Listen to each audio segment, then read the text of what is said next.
Hey, how's everybody doing? Welcome back to Ask That Podcast on YouTube.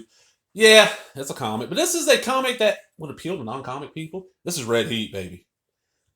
The Schwarzenegger Belushi, action film from what, 88? I would guess this is 80, Carlico 88. Look at that cover. This is straight out of my comic shop. I just got this. I remember this Blackthorne. Blackthorne, if y'all don't know, is one of them companies that kind of, excuse me, when the black and white indies, 80s indies boom happened, they just started throwing shit out there. And they actually made some money because they licensed like Red Heat. They did a Captain EO book. They did a bunch of TV shit, like the TV show Werewolf. There's a Waxworks one. There's all kinds of like one-shot film adaptations of stuff. And I don't know why this is so special collector's edition. I don't know what's so special about it. There is a 3D version of this. I didn't get it. The 3D version was way more nice. I was doing an order through my comic shop recently that I think it was like, I hit the free shipping fairly quick. And I was getting close to free shipping. I was a couple bucks off on, so I was like, okay, it was like $2. It was cover price. I'm like, I'll pay $2 for it. So it's in fine condition. Let's check this out. Now, it's been a long time since I watched all this. I do have this on Blu-ray. There we go. Red Heat Special Collector's Edition. That does not look like that. Akapass is Schwarzenegger. That does not look like Belushi. It's like Danny Aiello. I mean, look at that. Does that look like Belushi to y'all? It looks like Danny Aiello. And the closer you get, that doesn't look like Schwarzenegger. This guy looks like, I don't know, the purple hair. A werewolf. That's what I was talking about. This is from July of 88. Printed in Mexico. Okay. Red Heat. John Stevenson's the writer. Abel Laxamania is the artist.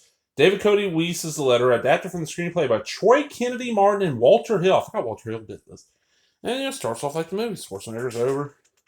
Is it busting? Yeah, he's busting at the bathhouse, ain't it? Yeah. And it just follows the movie. Art is not great, but it's not bad. It's, passable.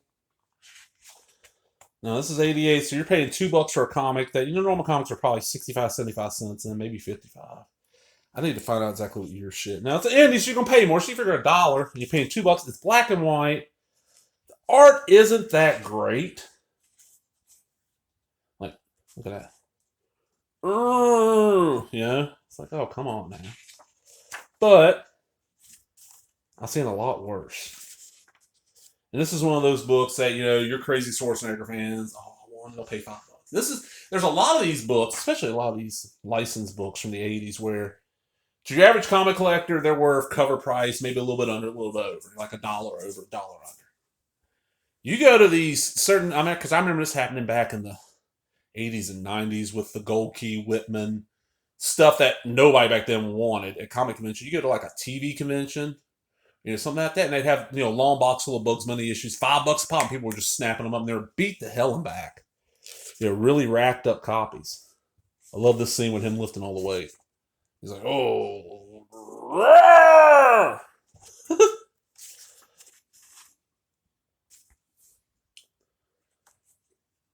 This is, like I said, not a great... The movie is not horrible. It's got the Belushi I don't really care for. That's Jim. Yeah, Jim Belushi's one I don't care for. John was the decent one. The action sequence ain't bad. Because it's black and white, it's got a little Sin City feel to it, even though, it's not as good as Sin City. But you're paying $2 for what, 20, probably about 30 pages, 31, 32 pages of comic, and there's no ads if just the bus chase at the end. There's no ads besides, like, this final one here.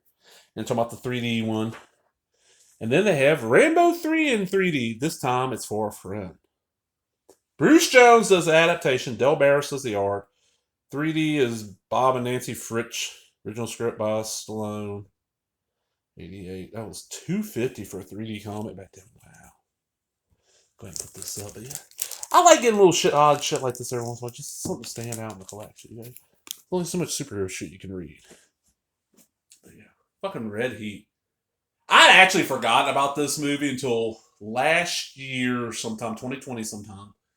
Our local Walmart had a bin of fairly cheap Blu-rays, like not $5, but like 6 or 7. And they're like, 6 movies, you get the digital codes too, so 6 movies on Blu-ray, digital codes. Well, okay, I'll take a chance.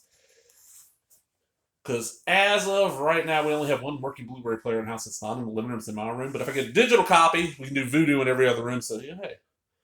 And on there is like a Schwarzenegger show. It's like, with The Last Stand, which I already own. No, that's not a bad one. That zombie one he did named Maggie. It wasn't that great. Hercules in New York, aka Hercules Goes Bananas. Fuck yeah. And, some other shit. And then I'm like, oh, fucking Red Heat. I hadn't seen Red Heat since that shit was out on VHS. And I don't remember a lot about it. So I was like, I'll take a check. Watched about the first half. Like, this ain't bad. And that's what made me think, I'll get the comic of this. Fucking Red Heat. Because when I first saw this list, when I was looking through the shop site, I just said Red Heat. I'm like, oh, the Linda. And 3D. I was like, the Linda Blair prison movie? That's in 3D. I'll grab it in 3D. No, it's the fucking Schwarzenegger Belushi film. But still, Well, I hope y'all enjoyed that. And, give me a thumbs up, share, subscribe, all that other bullshit. And for comments, what's some of your favorite, licensed comics or, movie adaptations? And there's some really good ones out there, and some really shitty ones. You just got to kind of look around. So, I'm out, everybody. Be careful.